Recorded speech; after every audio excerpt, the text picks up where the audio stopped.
మోడీ కూడా ఏదైతే కాసేపు శివాజీ స్ఫూర్తి కేంద్రంలో ధ్యానం చేసుకుంటారు. ఆ తర్వాత కార్యక్రమాన్ని ముగించుకొని మళ్ళీ రోడ్డు మార్గం గుండా సుండిపేటకు చేరుకుంటారు.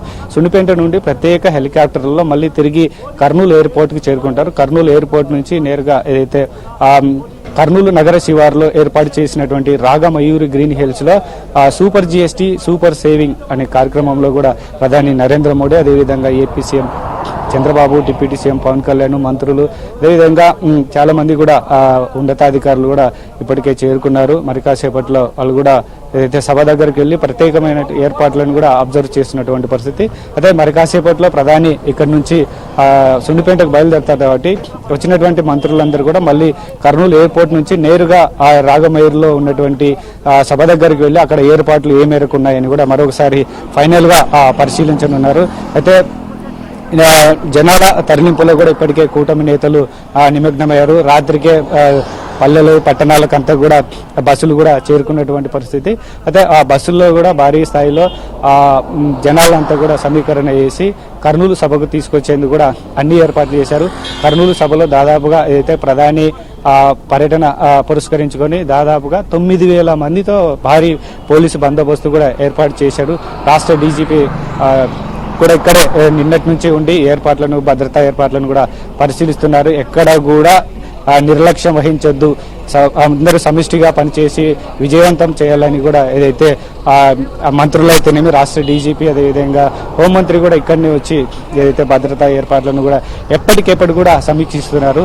ఏదైతే మధ్యాహ్నానికంతా కూడా ప్రధాని నరేంద్ర మోడీ, ఏపీ సీఎం చంద్రబాబు, అదేవిధంగా డిప్యూటీ సీఎం పవన్ కళ్యాణ్ కూడా ఏదైతే రాగమయూరి గ్రీన్ హిల్స్ లో ఏర్పాటు చేసినటువంటి సూపర్ జిఎస్టీ మహాసభ కార్యక్రమంలో పాల్గొంటారు. కాబట్టి ఏదైతే మహాసభ కార్యక్రమంలో ప్రధాని నరేంద్ర మోడీ 13,400 కోట్ల విలువైనటువంటి పలు ప్రాజెక్టులకు శంకుస్థాపనలు, ప్రారంభోత్సవాలు, అదేవిధంగా జాతికి అంకితం చేయని మరికొన్ని ప్రాజెక్టులను కూడా చేస్తారు. కాబట్టి ఏదైతే భారీ ఎక్స్పెక్టేషన్స్ ఉన్నాయి. ఎందుకంటే ఇప్పుడు కర్నూలు జిల్లాలోని ఓర్వకల్లు పారిశ్రామిక కూడా ఏదైతే ఇండస్ట్రియల్ హబ్ గా ఉంది. కూటమి ప్రభుత్వం అధికారంలోకి వచ్చిన తర్వాత పలు పరిశ్రమలు కూడా ఇక్కడికి రావడం జరిగింది.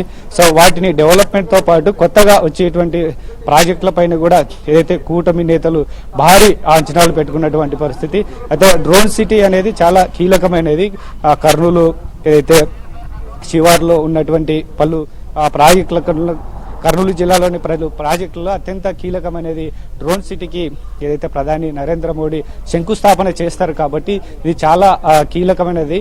ముఖ్యంగా 314 ఎకరాల్లో కూడా ఈ యొక్క డ్రోన్ సిటీని కూడా ఏర్పాటు చేయనున్నారు. డ్రోన్ సిటీ ఏర్పాటు చేస్తే ఇక్కడ టెక్నాలజీకి సంబంధించినటువంటి మరికొన్ని సంస్థలు కూడా ఇక్కడికి వచ్చేటువంటి అవకాశం ఉంది. కాబట్టి ఇక ఓర్వకల్లు, అదేవిధంగా కొప్పర్తి పారిశ్రామిక వాడలు కూడా భారీ బడ్జెట్ గా నిలిస్తే కొన్ని కొత్త పరిశ్రమలు వచ్చేందుకు కూడా పలు అభివృద్ధి కార్యక్రమాలకు కూడా మోడీ శంకుస్థాపన చేస్తున్నారు. కాబట్టి ఏదైతే భారీ అంచనాలతో ఉన్నారు. అయితే ఈ పరిశ్రమలన్నీ కూడా వాటికి కావాల్సినటువంటి ఏమేమి కావాలి, ఇంకా కొత్త పరిశ్రమలు వస్తే వాటికి భూకేవింగ్ టైపులు అయితేనేమి ప్రోత్సాహకాలు, రాయితీలు అన్నిటిని కూడా ఏమేమి చేస్తే బాగుంటుందని ఇప్పటికే ఒక ప్రతిపాదనలు అయితే కూడా కేంద్ర ప్రభుత్వానికి కూడా పంపడం జరిగింది. సో వాటిని అన్నిటిని దృష్టిలో పెట్టుకుని దాదాపుగా 13,400 కోట్ల విలువైనటువంటి ప్రాజెక్టులకు కూడా ఏదైతే ప్రధాని నరేంద్ర మోడీ కూడా శంకుస్థాపన చేయనున్నారు. కొన్ని మారుమూల సుదూర ప్రాంతాల్లో ఉన్నటువంటి ఆ వాహనాలను కూడా కొద్దిసేపటి క్రితమే కర్నూలు సభకు బయలుదేరి దగ్గరున్నటువంటి వాటిని కూడా తీసుకొచ్చేటువంటి ప్రయత్నాలు జరుగుతున్నాయి. సో మధ్యాహ్నం ఏదైతే 1 గంటకంతా ఉమ్మడి కర్నూలు జిల్లానే కాకుండా ఇతర జిల్లాల నుంచి కూడా ప్రజలు స్వచ్ఛందంగా భారీగా తరలి వస్తున్నారు. కాబట్టి సో బహిరంగ సభ దగ్గర ఎలాంటి అవాంఛనీయ సంఘటనలు అయితేనేమి, అదేవిధంగా అసౌకర్యాలు కలగకుండా అన్ని రకాల భద్రతా ఏర్పాట్లు చేసినటువంటి పరిస్థితి. మరి కాసేపట్లోనే ప్రధాని నరేంద్ర మోడీ, అదేవిధంగా AP CM Chandrababu, deputy CM Pawan Kalyan ప్రత్యేక హెలికాప్టర్ లో సుండిపేట బయలుదేరున్నారు. Srinivas. Right, thank you very much Sunkanna.